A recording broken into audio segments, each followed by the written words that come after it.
Naomba tutulie kusikiliza neno la Mungu. Tuketi.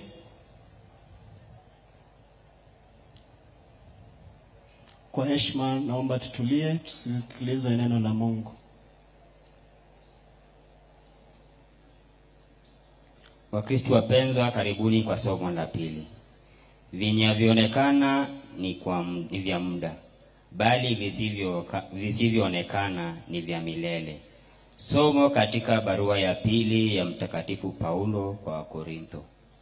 Ndugu, tunajua ya kuwa yeye aliyemfufua Bwana Yesu atatufufua sisi pia pamoja na Yesu na kutuweka pamoja nanyi mbele yake. Haya yote nayavumilia kwa ajili yenu,